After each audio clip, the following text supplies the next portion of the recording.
invitamos a que por favor se pongan de pie. En breve recibiremos el desfile académico que marca el inicio de este solemne acto.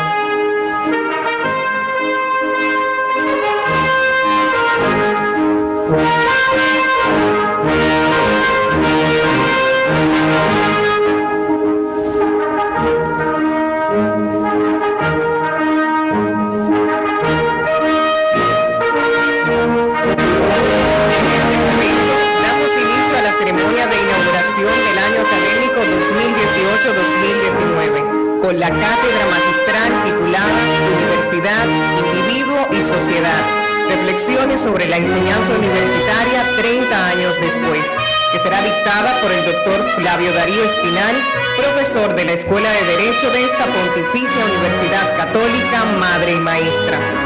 Participan en el desfile los profesores instructores, auxiliares, asociados y titulares.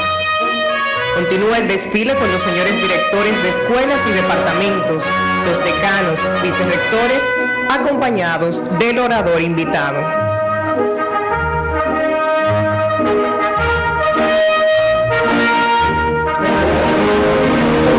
Como Universidad Católica y Pontificia debemos cultivar esta tradición y destacar que a quien escojamos para dar esta lección prima siempre sea un profesor o profesora que tenga algo relevante que decirnos para el resto del año escolar. Pidamos al Señor entonces que nos bendiga con esta lección prima, que quien la va a brindar, que ya se encargará el vicerrector académico, doctor Dariel Suárez, de hablarnos sobre quién va a brindarnos esta lección prima, sirva realmente como norte orientador a este año escolar que comienza. El Señor nos bendiga a todos.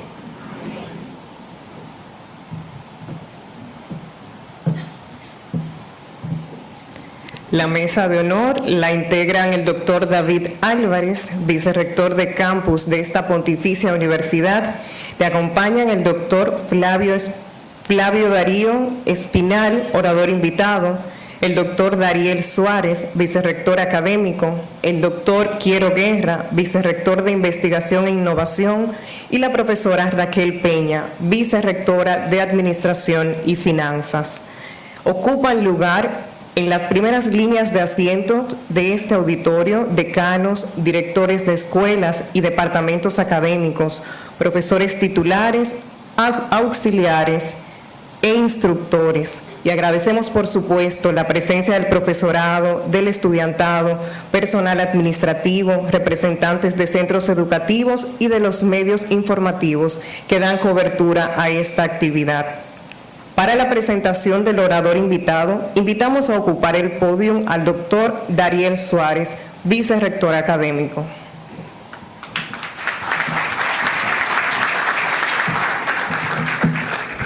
Buenas tardes, apreciados miembros de la comunidad universitaria, compañeros vicerrectores, doctor Flavio Darío Espinal. Con esta cátedra que escucharemos esta tarde, damos formal inicio al nuevo año académico de la Pontificia Universidad Católica Madre y Maestra. Como señalaba el doctor Álvarez, desde el año 2015 en nuestra institución se selecciona para dictar esta primera lección a un profesor con una destacada trayectoria académica y profesional. Y este año no ha sido la excepción. Se ha seleccionado al doctor Flavio Darío Espinal Jacobo, egresado de la carrera de Derecho del campus de Santiago y profesor de la Escuela de Derecho de este campus Santo Tomás de Aquino desde hace 32 años. El doctor Flavio Darío es hijo de doña Nuris Jacobo, maestra de español y literatura en la escuela secundaria, y de don Flavio Darío Espinal Huet, quien cabe destacar fue el primer decano y profesor de la Facultad de Derecho de la entonces Universidad Católica Madre y Maestra. Está casado con la señora Minerva del Risco y es padre de Carla y María Eugenia Espinal del Risco. De la licenciatura en Derecho obtuvo el honor summa cum laude. Posteriormente realizó una maestría en Ciencias Políticas en la Universidad de Essex, Inglaterra, y un doctorado en Gobierno y Derecho Público en la Universidad de Virginia, Estados Unidos. Realizó también el programa sobre negociación de la Escuela de Leyes de la Universidad de Harvard. Durante sus estudios recibió varias becas de prestigio internacional, entre ellas la beca Laspau Fulbright y las becas de la Fundación Bradley, la Fundación DuPont y el Instituto de Estudios de Política Mundial de Estados Unidos. El doctor Espinal fue embajador de la República Dominicana ante la Organización de Estados Americanos, OEA, en el periodo 1996-2000, en la cual ocupó las posiciones de presidente del Consejo Permanente, presidente de la Comisión de Asuntos Jurídicos y Políticos y presidente de la Comisión de Seguridad Hemisférica. Fue también embajador de la República Dominicana ante el Gobierno de los Estados Unidos de América en el periodo 2004-2009. De esas posiciones formó parte de las delegaciones oficiales que representaron al país en diferentes asambleas generales de la OEA, cumbres de las Américas y otras conferencias internacionales. En su labor académica, el doctor Espinal es profesor de Derecho Constitucional, Introducción al Derecho y Derecho Administrativo en la licenciatura en Derecho, así como de la asignatura Organización Constitucional del Poder en la maestría en Derecho Constitucional en esta universidad. Es también coordinador del programa de doctorado en Derecho en un acuerdo entre esta universidad y la Universidad Externado de Colombia. El doctor Espinal ha sido además director del Centro Universitario de Estudios Políticos y Sociales, CUEPS, del Centro para el Estudio, Prevención y Resolución de Conflictos, CEPREC, y director del Departamento de Ciencias Jurídicas de la universidad. Trabajó también así como asesor de Monseñor Agripino Núñez Collado en temas de diálogo y concertación política y social. Su libro Constitucionalismo y Procesos Políticos en la República Dominicana recibió el Premio Anual de Ensayo Pedro Enríquez Ureña 2002. Ha publicado numerosos artículos y ensayos sobre temas constitucionales y políticos en diferentes órganos académicos del país y el exterior, así como ha sido conferencista sobre temas de derecho constitucional, sistemas políticos y relaciones internacionales. Ha sido articulista en los periódicos El Siglo, El Caribe, Listín Diario y Diario Libre. Es miembro fundador de la Fundación Institucionalidad y Justicia, FINJUS. Fue miembro de la Comisión de Juristas designada para la elaboración del borrador de texto que sirvió de base a la Constitución del año 2010, así como miembro de la Comisión de Juristas designada para la adecuación de la legislación nacional a la nueva Constitución. Actualmente es consultor jurídico del Poder Ejecutivo. Como le hemos escuchado decir en varias ocasiones, el doctor Espinal se honra en decir que esta, su alma mater, es la única universidad en la que ha enseñado. Doctor Flavio Darío, en nombre de esta universidad y de su comunidad académica, me honro en agradecerle por su entrega, dedicación y ejemplo para toda la comunidad universitaria. Me honro asimismo en presentarlo para que a continuación dicte la cátedra que ha preparado y que ha titulado Universidad, Individuo y Sociedad, reflexiones sobre la enseñanza universitaria 30 años después. Muy buenas tardes.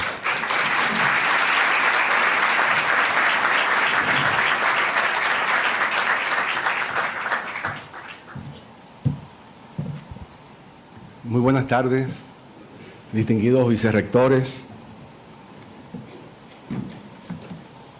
distinguidos amigos, David Álvarez, Raquel Peña, Dariel Suárez, Quiero Guerra, distinguidos decanos, directores de departamentos, coordinadores, profesores y sobre todo a los estudiantes que están aquí, que veo que hay un buen número de estudiantes. Si ellos nos vienen, pues no hay evento, hubiéramos tenido que clausurarlo. Muy buenas tardes a todos, amigas y amigos. Ante todo, deseo agradecer al rector magnífico de esta universidad, Reverendo Padre Dr. Ramón Alfredo de la Cruz Valdera, así como a los vicerrectores y demás autoridades universitarias, por haberme concedido el inmenso honor y privilegio de impartir la cátedra inaugural correspondiente al periodo académico, al año académico 2018-2019. Esto sucede casi 40 años después que hice el desfile académico para recibir mi título de licenciado en Derecho, por lo que para mí este evento tiene un significado muy especial. Como dijo Steve Jobs en un discurso de graduación, solo se puede conectar los puntos mirando hacia atrás. Siendo así, este ejercicio me ha servido de reflexión sobre mi relación con esta universidad y mi papel como profesor en una búsqueda de perspectiva y de entendimiento de procesos en los que yo he sido parte. De modo que, de nuevo, muchas gracias por esta alta distinción. Deseo empezar mi intervención contando cómo entré a formar parte del cuerpo profesoral de esta universidad. He llegado a una edad en la que uno piensa que sus anécdotas personales tienen relevancia, cuando en realidad puede que no la tengan, por lo que les pido que tengan un poco de indulgencia conmigo. Me establecí a vivir en la ciudad capital a finales de 1985, tras regresar de mis estudios de maestría en Inglaterra. En esos días mi preocupación principal era conseguir un trabajo del cual vivir y más adelante buscar la manera de impartir docencia en alguna universidad como trabajo complementario. Lo de enseñar lo llevaba en mi ADN, pues mi madre, como dijo el vicerrector Dariel Suárez, mi madre fue profesora de español y literatura en la escuela secundaria, mientras que mi padre fue el primer decano y profesor de Derecho de esta universidad en Santiago. En ese momento, 1985, finales del 85, descarté a la Pucamaima Recinto Santo Tomás de Aquino, en ese tiempo, como opción para la docencia, porque en ella solo se impartían maestrías en el área de negocios, así como la licenciatura en administración de empresas. Exploré en alguna otra universidad, pero la verdad es que no tuve éxito. Sin embargo, meses más tarde, agosto de 1986, vine aquí a la biblioteca del entonces llamado recinto para buscar información para un texto que en ese momento estaba escribiendo. Era la primera vez que pisaba este lugar, el cual consistía únicamente en el edificio que ocupó muchos años el Seminario Santo Tomás de Aquino, es decir, donde estamos nosotros ahora. Cuando me marchaba e iba rumbo a mi vehículo, que estaba en el parqueo del lateral que da a la avenida Rómulo Betancourt, escuché que alguien pronunció mi nombre. Al voltearme, era mi amigo el licenciado Roberto Mata, quien era director de la carrera en Administración de Empresas. Entablamos una breve conversación, él desde el pasillo del segundo piso y yo en el parqueo, en la que surge su propuesta de que yo impartiera la materia Introducción al Derecho Comercial para los estudiantes de Administración de Empresas. Me dijo que el profesor encargado le acababa de informar que no podría impartirla y que el semestre empezaba en algo menos de una semana.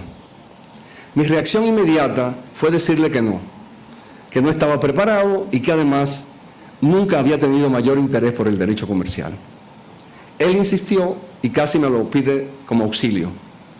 Era jueves y le dije que le confirmaba el lunes en la mañana.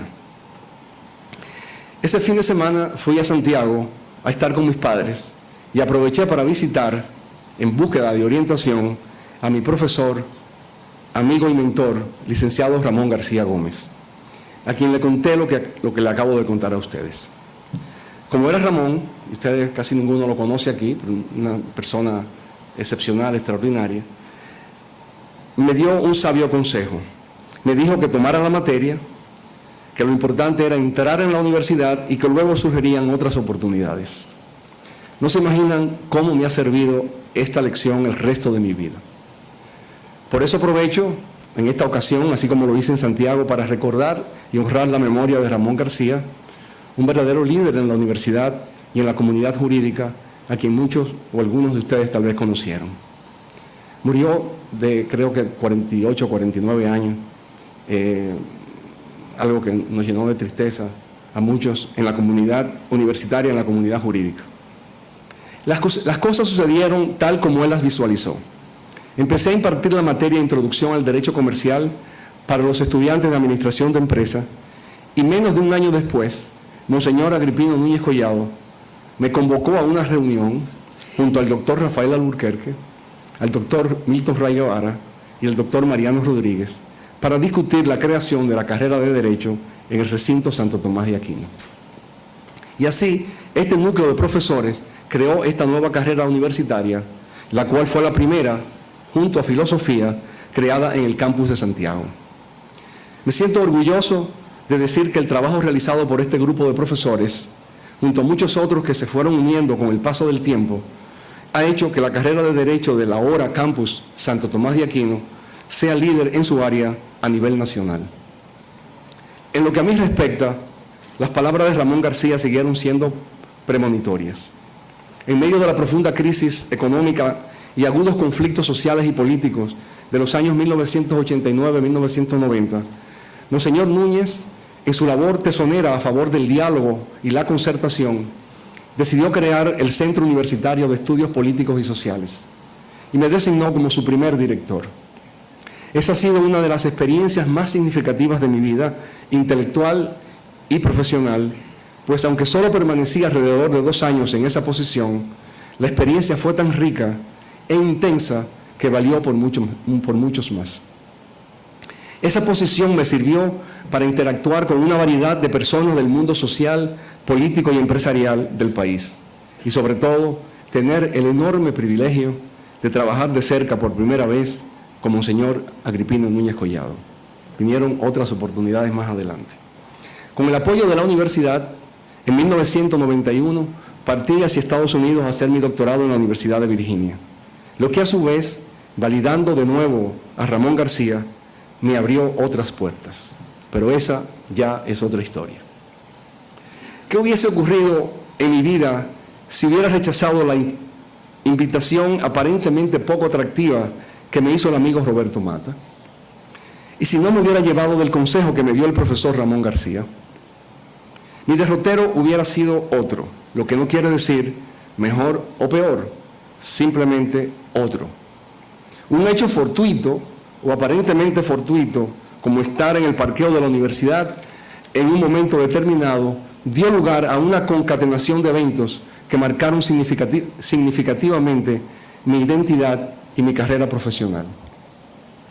La principal lección que saqué de aquella experiencia en esa etapa temprana de mi desarrollo profesional es que la cosa que uno hace profesionalmente y en la vida en general no están preordenadas, que si bien uno puede tener sueños, proyectos y planes, y es bueno tenerlos, la vida se va entretejiendo a partir de experiencias concretas que van llevando a uno de un lugar a otro. Años más tarde, leí un fascinante artículo de mi columnista favorito del New York Times, David Brooks, titulado The Summon Self. Su argumento es que, a diferencia de quienes creen que su vida profesional puede ser planificada a priori, uno debe estar consciente de las situaciones concretas de las que uno es parte y responder a las exigencias de esas situaciones. Como él dice, vivo en un año específico, en un lugar específico, enfrentando problemas y necesidades específicos. En ese momento de mi vida, confronto oportunidades específicas de trabajo y opciones concretas. Las preguntas importantes son, pues, ¿cuáles son esas circunstancias que me convocan a hacer algo? ¿Qué se requiere de mí en ese lugar? ¿Cuál es el rol más útil que se me presenta? Fin de la cita. Según su argumento, la vida no es un proyecto preestablecido a ser completado, sino una especie de panorama o territorio a ser explorado, en el que, al ser confrontado por diferentes situaciones y convocados a jugar determinados roles, debemos responder en función de nuestros compromisos y nuestros valores que sustentan nuestra relación con nosotros mismos, nuestra familia, nuestra comunidad, nuestra sociedad y con una determinada causa. Esto me lleva a la reflexión que deseo hacer en esta oportunidad sobre la relación entre individuo y sociedad. ¿Qué debemos procurar en nuestra educación universitaria? ¿Qué tipo de experiencia y perspectiva debemos fomentar? ¿Cómo balancear demandas, necesidades y expectativas múltiples en el proceso de educación universitaria, especialmente las que surgen del estudiantado en la medida en que estos se preparan para entrar no solo en el mundo laboral, sino también en la vida social en un sentido más amplio? ¿Cuál es nuestro papel, la de nosotros los profesores? Aquí traigo a la reflexión un problema perenne en la discusión universitaria. ¿Debe la universidad orientar sus recursos, exclusiva o principalmente, a preparar a los estudiantes a que estén listos para entrar al mercado laboral que corresponde a la profesión que han escogido?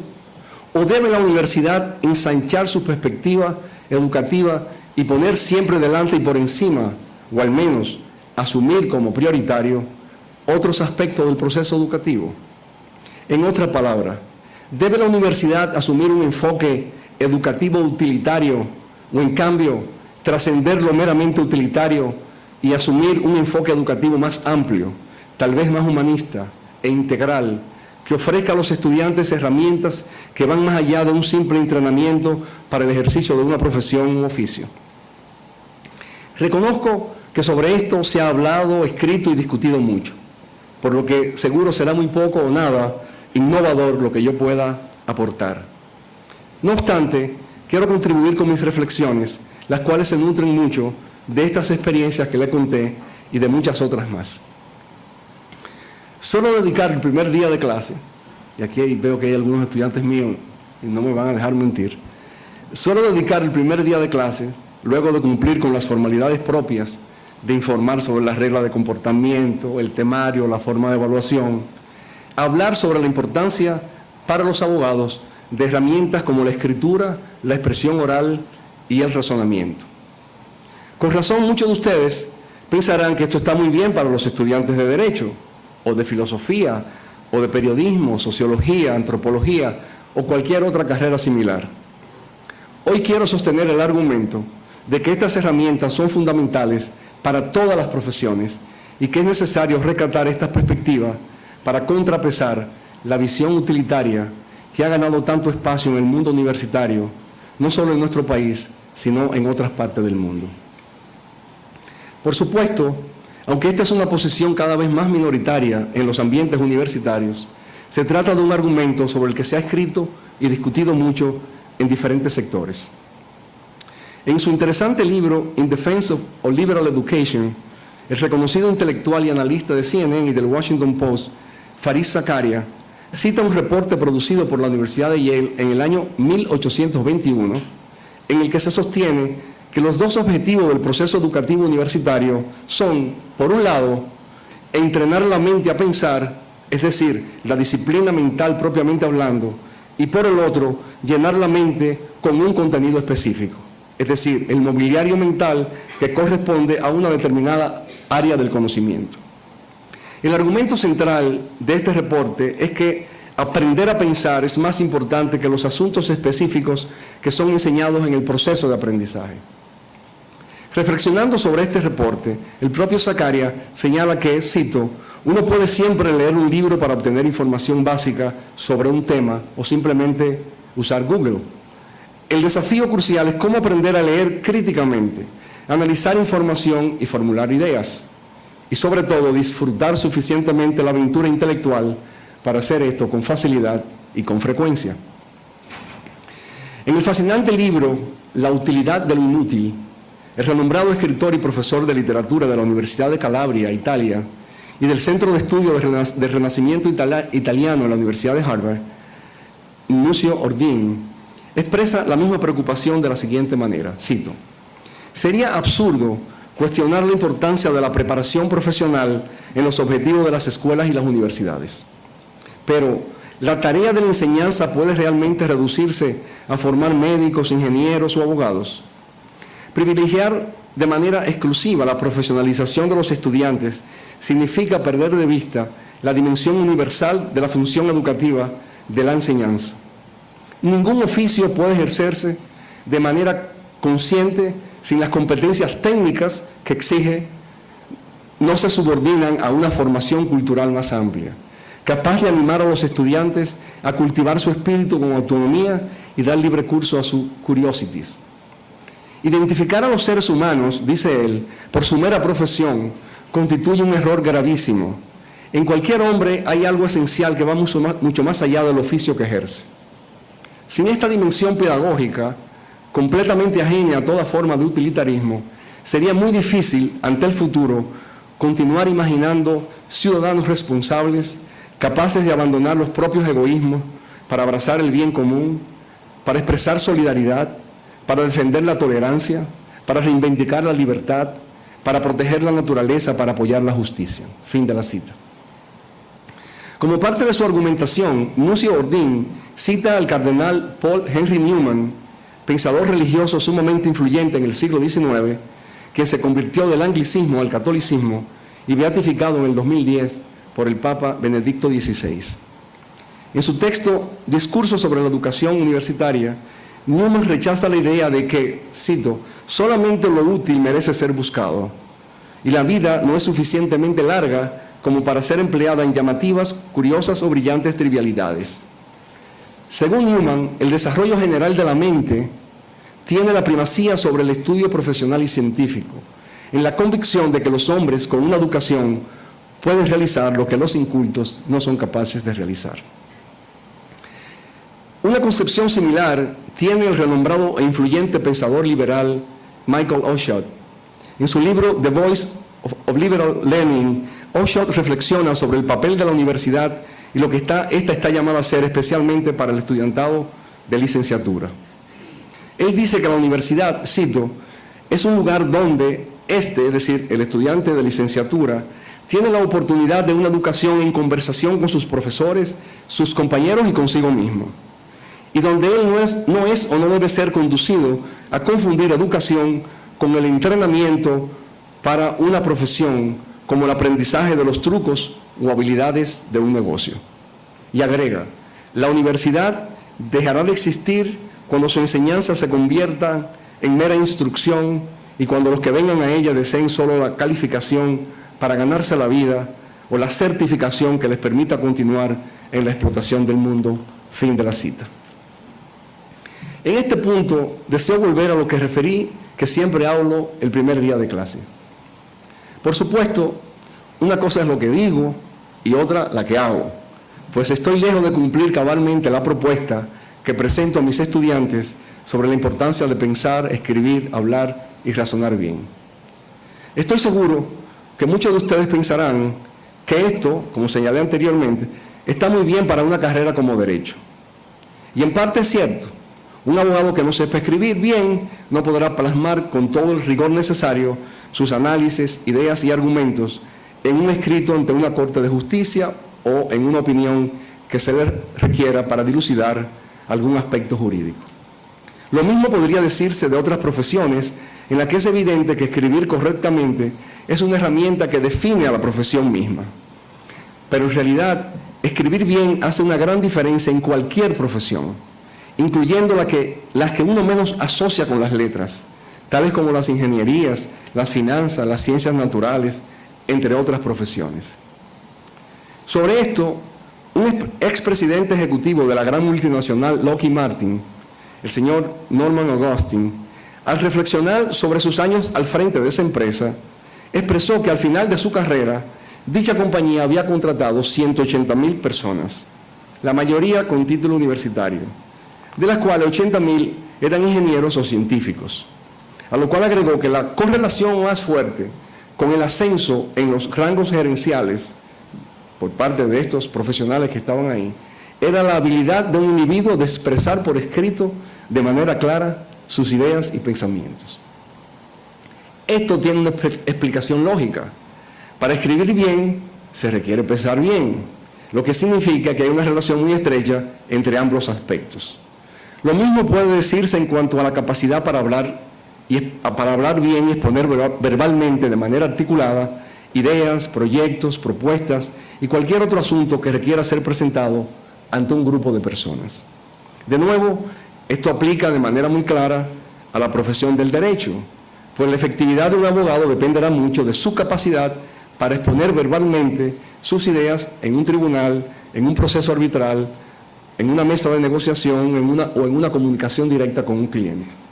Pero la importancia de hablar bien no se reduce a esta profesión o a otras en las que hablar es de su esencia, como sería, por ejemplo, la comunicación social o el magisterio.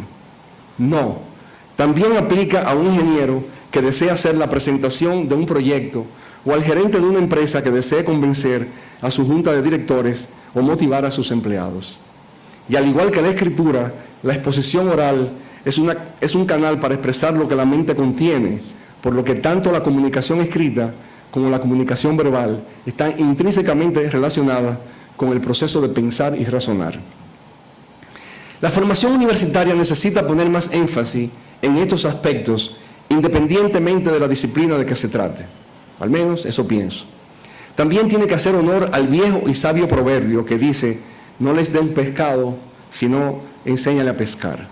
Esto quiere decir que la educación universitaria debe procurar dotar al estudiante de las herramientas analíticas y de investigación que les permita seguir aprendiendo el resto de su vida. Recibir información y datos en el proceso educativo no deja de ser importante, pero más importante aún es que el estudiante reciba una formación tal que le permita seguir investigando y aprendiendo por cuenta propia en los años por venir. El ya referido texto de Fareed Zakaria, en ese texto él cita al Premio Nobel de Química estadounidense Thomas Robert Sage, quien al defender una educación más integral hizo una analogía con el deporte, señalando que así como los atletas realizan ejercicios no relacionados con su propio deporte, los estudiantes deben estudiar disciplinas fuera del área académica en la que se enfocan. Señaló, cito: el cross-training puede ejercitar grupos de músculos muy importantes de manera mucho más efectiva que dedicar el mismo tiempo practicando el deporte de tu interés. Y agrega: de manera análoga, una educación en artes liberales estimula al científico a mejorar su ventaja competitiva a través de un cross-training en las humanidades y en las artes. Ese cross-training académico, dice él, desarrolla la habilidad del estudiante de recolectar y organizar hechos y opiniones, analizarlos, sopesar su valor y articular un argumento, y puede lograr esas habilidades de manera más efectiva con el estudio de esas otras disciplinas que solo trabajando en otro y en otro proyecto más en el laboratorio. Fin de la cita. Esta misma opinión tenía ese genio de la física llamado Albert Einstein. Entre sus múltiples reflexiones sobre la educación, y tuvo muchísimas, dijo, cito: no es suficiente enseñar a los hombres una especialidad. Con ello se convierten en algo así como máquinas utilizables, pero no individuos válidos. Para ser un individuo válido, el hombre debe sentir intensamente aquello a lo que puede aspirar. Tiene que recibir un sentimiento vivo de lo bello y de lo moralmente bueno. En caso contrario, se parece más a un perro bien amaestrado que a un ente armónicamente desarrollado. Fin de la cita. De nuevo, quiero dejar claro, no se me malinterprete, que el entrenamiento en los aspectos propios de una determinada disciplina es indispensable en la formación universitaria. Nadie quiere, por ejemplo, permanecer 4 años en la carrera de ingeniería industrial y pasársela recibiendo clases de literatura, filosofía, historia, gramática, artes, entre otras del mismo tipo.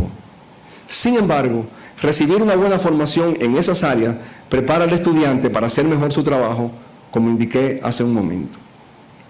El gran novelista japonés Haruki Murakami expresa en su libro autobiográfico De lo que hablo cuando hablo de correr, y me gusta citarlo porque mi hobby, mi pasión es correr larga distancia, así que me gusta citar a Murakami.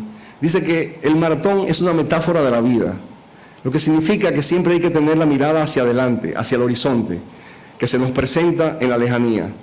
En lo que a nosotros concierne, lo que esto quiere decir es que no debemos preparar a los estudiantes para el primer trabajo que lo está esperando en el mercado y que tal vez ha conseguido mientras termina su carrera universitaria.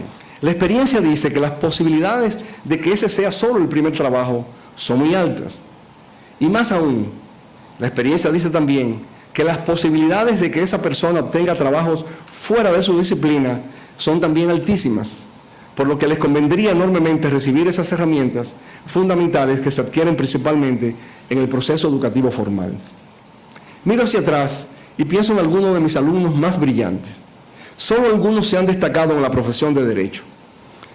Una vez entraron al mercado laboral como profesionales, estos estudiantes míos fueron encontrando otros espacios de trabajo que les satisfacían más, que sintonizaban más con sus intereses o que simplemente razones de conveniencia los llevaron a desarrollar otras experiencias laborales. Así, a través del tiempo me he encontrado antiguos estudiantes míos brillantes que ahora son chefs, gerentes de empresas, periodistas, diplomáticos, investigadores en una ONG internacional, gestores en un centro de terapia conductual, para solo mencionar algunos ejemplos reales. Por eso, vuelvo al argumento de David Brooks. La vida no transcurre como el espacio en el que se plasman a perfección nuestros planes y deseos. No, la vida nos convoca a múltiples situaciones ante las cuales debemos tener, primero, la intuición para darnos cuenta y segundo, las herramientas para responder a las exigencias de esas convocatorias que recibimos constantemente. Si asumimos esta visión, la educación no puede ser utilitarista, es decir, instrumento al servicio de lo que se quiere en ese momento específico, el mercado. Pues además sabemos muy bien cuán rápido cambian las condiciones del mercado. Pues aún en el caso de que nos dediquemos la vida entera a esa profesión que escogimos, los cambios que se producirán en ella serán tan dramáticos en tan poco tiempo que solo quien tenga una serie de herramientas en su formación podrá adecuarse a las exigencias de esos cambios. Reconozco que el ambiente no ayuda mucho a superar la visión utilitarista de la educación. Los propios estudiantes, ustedes, llegan a la universidad con la idea de que todo aquello que no tenga que ver con la profesión que escogen es un verdadero estorbo.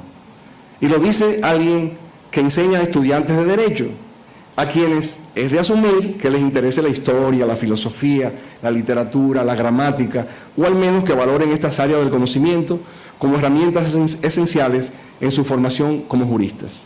Y si esto es en el ámbito del derecho, ¿qué no debe estar ocurriendo en otras carreras? Por eso, no son solo los estudiantes los que son escépticos respecto de la importancia de recibir una buena formación en áreas que no están directamente relacionadas con la disciplina escogida, pero que las complementan enormemente. Nosotros mismos, los profesores, cada vez más rendimos culto permanentemente a lo que está de moda en nuestras profesiones, sin tener plena conciencia que eso que está de moda está llamado a cambiar más rápido de lo que nos imaginamos. Así, en lugar de motivar la importancia de la formación integral que prepara a los estudiantes no solo para el primer trabajo, sino para la vida y para un desarrollo profesional de largo plazo, dedicamos la mayor parte del tiempo a la dimensión estrictamente utilitaria de la educación. Hay otro aspecto relacionado con esto de la educación utilitaria y es la manera como las herramientas de la modernidad nos marcan el ritmo de nuestras vidas y nos pautan los temas frente a los cuales debemos reaccionar. Hace casi 20 años, el articulista del New York Times y autor de varios libros sobre la globalización, Thomas Friedman, escribió un artículo titulado The Age of Interruption, la era de la interrupción, en el que planteó que, lo cito, lo único que hacemos es interrumpirnos unos con otros con mensajes instantáneos, correos electrónicos, timbres de teléfono, y se preguntaba, ¿quién puede pensar o escribir o innovar en esas condiciones? Fin de la cita. Y eso, que hace 20 años, a nadie se le podría ocurrir que surgirían WhatsApp, Facebook, Twitter e Instagram. Y no sabemos qué nos espera a la vuelta de la esquina. Traigo este tema a la reflexión, pues de alguna manera esas herramientas de la información instantánea están impactando también nuestro desenvolvimiento cotidiano en el aula universitaria. Ya mis estudiantes pueden entender por qué yo prohíbo que usen los teléfonos. Ahora sí es verdad que vivimos la era de la interrupción. Y peor aún, la era en la que nos formamos los criterios sobre los asuntos más importantes de la sociedad a partir de mensajes que nos llegan cargados casi siempre de falsedades, simplismo, distorsiones, prejuicios raciales y xenofóbicos, alarmismos y muchas cosas más. En nuestras vidas cotidianas no nos damos el tiempo para pensar, reflexionar, leer y desarrollar modos más sofisticados de entender los que nos rodea y nos impacta. Friedman decía en ese artículo que no es posible hacer un download a la pasión, a la imaginación, al deseo y a la creatividad. Eso se logra a la vieja usanza, leyendo, escribiendo, reflexionando, estudiando, viajando, visitando museos e interactuando con otros. La universidad, entonces, debe ser también un espacio para contrarrestar esa tendencia al instantismo en el que vivimos. Y para lograrlo, La universidad tiene que fortalecer la concepción integral y no meramente utilitaria de la educación. Esa educación debe ofrecer las herramientas para forjar personas críticas, con capacidad para discernir y participar de manera inteligente en la conversación social, desde espacios pequeños, como los encuentros entre amigos, familiares y colegas, hasta espacios más amplios, como las sociedades profesionales, las comunidades religiosas, los medios de comunicación y la propia política. A mi manera de ver, todo esto plantea un reto enorme a cada uno de nosotros como profesores en nuestras respectivas disciplinas. Debemos ser motivadores de la educación integral y no meramente utilitaria. Debemos ser ejemplos de responsabilidad con una ética del trabajo que fomente el carácter, la disciplina y el ejemplo en cada una de nuestras experiencias educativas de encuentros con nuestros estudiantes. Debemos estar conscientes también de que cuando los padres envían a sus hijos a nuestra universidad, en la mayoría de los casos con un gran sacrificio económico, esperan que demos lo mejor de nosotros en beneficio de sus hijos e hijas. A su vez, los propios estudiantes llegan a las aulas universitarias con grandes expectativas que con frecuencia ven frustradas por profesores que no están a la altura de lo que se requiere de este o esta. Citando de nuevo a Nunzio Ordine, pero esta vez en su pequeño pero cautivante libro Clásicos para la Vida, cito: los jóvenes reclaman sobre todo profesores que vivan con pasión y con verdadero interés en la disciplina que imparten. Se trata de una exigencia sacrosanta, cuyos efectos beneficiosos todos nosotros hemos podido experimentar en nuestra vida estudiantil. Muchas veces hemos constatado, dice él, que nuestro amor por la literatura o la filosofía o por la historia o las matemáticas es inseparable de un profesor o una profesora en concreto. No se puede entrar en clases sin una buena preparación. No se puede hablar al alumnado sin amar lo que se enseña. Una pedagogía rutinaria acaba por matar cualquier forma de interés. Por ello, dice Ordine, tiene razón George Steiner cuando nos recuerda que una enseñanza de mala calidad es casi literalmente un asesinato. Ordine agrega este otro fascinante pasaje: la buena escuela no la hacen ni las pizarras interactivas multimedia, ni las tablets, ni los managers, ni los demagógicos acuerdos a corto plazo con empresas y centros profesionales. La hacen solo los buenos docentes, aquellos que renunciando a las medidas coercitivas logran que la única fuente de respeto del alumno hacia el profesor sean las cualidades humanas e intelectuales de éste. Al docente le incumbe la delicada misión de hacer comprender a sus estudiantes que la enseñanza es una gran oportunidad ofrecida por la sociedad para ayudarnos a hacernos mejores mujeres y hombres libres, capaces de saber vivir. Esta reflexión tiene un significado especial en el marco de esta universidad, madre y maestra, no solo por su misión educativa, sino también por el papel que ha jugado desde su fundación en los grandes acontecimientos sociales y políticos de la sociedad dominicana, promoviendo el diálogo y la concertación, sirviendo de pionero en la innovación y promoviendo el liderazgo profesional, político, social e institucional. Nuestra universidad ha hecho grandes contribuciones a la sociedad desde su fundación, pero ha jugado un papel todavía más determinante en estos últimos 40 años en lo que nuestro país, superando un pesado lastre histórico, ha gozado de estabilidad política y gobernabilidad, tiempo en el que hemos coexistido sin la amenaza de golpes militares, rupturas del orden institucional democrático u otras formas de dislocación política. Visto desde la perspectiva de nuestra propia historia y en comparación con otros países de la región, este no es un hecho menor que a veces no valoramos en su plena dimensión. Y en esos procesos, esta universidad, este salón y otros salones de los que están alrededor ha sido clave en el abordaje de problemas cruciales del sistema político, económico y social del país, siempre con la perspectiva de la búsqueda del bien común. En ese papel tan crucial que ha jugado nuestra universidad, hay que contar no solo lo que esta institución ha hecho por sí misma, sino también lo que sus egresados han podido hacer en beneficio de la sociedad en los respectivos campos del saber y del accionar social en los que estos se han desenvuelto. Para seguir jugando ese papel, de liderazgo, debemos fortalecer esa visión de educación integral que ha sido parte de nuestra tradición universitaria, pero ahora en un contexto mucho más cambiante y con exigencias nuevas que nos convoca a repensar nuestro rol con miras a seguir hacia adelante con un liderazgo fortalecido bajo el viejo pero nunca obsoleto lema de la excelencia académica.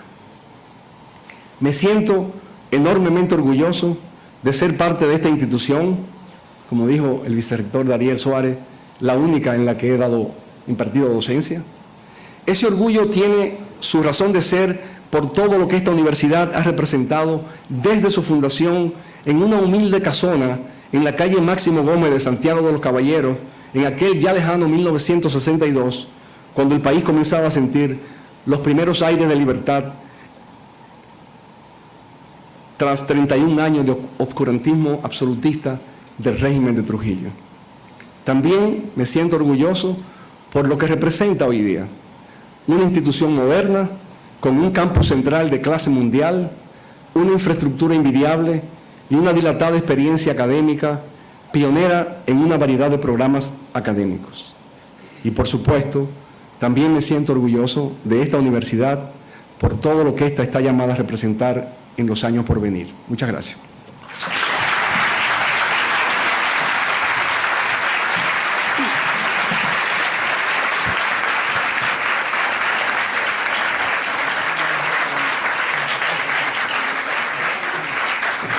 Y con esos aplausos agradecemos al doctor Flavio Darío Espinal por la cátedra magistral titulada Universidad, Individuo y Sociedad, reflexiones sobre la enseñanza universitaria 30 años después.